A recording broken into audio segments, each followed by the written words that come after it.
Hi hello welcome back to Harsi kitchens. ಈ ಚಳಿ ವೆದರ್ಗೆ ಬಿಸಿ ಬಿಸಿಯಾಗಿ ಸ್ಪೈಸಿಯಾಗಿ ಏನಾದರೂ ತಿನ್ನಬೇಕು ಅನಿಸುತ್ತೆ. ಅದಕ್ಕೋಸ್ಕರ ನಾನಿಲ್ಲಿ ಬಜ್ಜಿನ ಮಾಡ್ತಾಯಿದ್ದೀನಿ. ತುಪ್ರಿಕಾಯಿ ಅಥವಾ ಪಡವಲಕಾಯಿ ಏನಂತೀವಲ್ವ ಅದ್ರ ಬಜ್ಜಿ ಮಾಡ್ತಾಯಿದ್ವಿ. ಅದಕ್ಕೋಸ್ಕರ ಇಲ್ಲಿ ಅದನ್ನು ರೌಂಡಾಗಿ ಕಟ್ ಮಾಡಿಕೊಂಡು ಅದರಲ್ಲಿರುವಂಥ ಬೀಜನೆಲ್ಲ ತಗೊಂಡ್ವಿ. ಅದಾದಮೇಲೆ ಒಂದು ಕಾಯಿನ ನಾನು ದೊಡ್ಡದಾಗಿ ಕಟ್ ಮಾಡಿ ಇಟ್ಕೊಂಡಿದ್ದೀನಿ.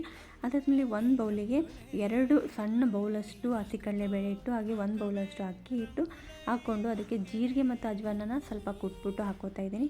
ಅದಾದಮೇಲೆ ರುಚಿಗೆ ತಕ್ಕಷ್ಟು ಉಪ್ಪು, ಧನಿಯಾ ಪುಡಿ, ಅಚ್ಕಾರ ಪುಡಿ, ಹಾಗೆ ಗರಂ ಮಸಾಲ, ಸ್ವಲ್ಪ ಸೋಡಾ ಪುಡಿ ಹಾಕಿ ನೆಕ್ಸ್ಟ್ ಇದಕ್ಕೆ ಕೊತ್ತಂಬರಿ ಸೊಪ್ಪನ್ನ ಚಿಕ್ಕದಾಗಿ ಕಟ್ ಮಾಡಿ ಹಾಕ್ಕೊಂಡೆ. ನೀರು ಮಿಕ್ಸ್ ಮಾಡಿಕೊಂಡು ಎಷ್ಟು ತಿಕ್ನೆಸ್ ಬೇಕಲ್ವ ಅಷ್ಟು ಕಲಸಿ ಇಟ್ಕೋಬೇಕು. ಅದಾದಮೇಲೆ ಇಲ್ಲಿ ಒಂದು ಕಡಾಯಿಗೆ ಎಣ್ಣೆನ ಬಿಸಿ ಮಾಡ್ಕೊಳಕ್ಕೆ ಇಟ್ಟಿದ್ದೆ.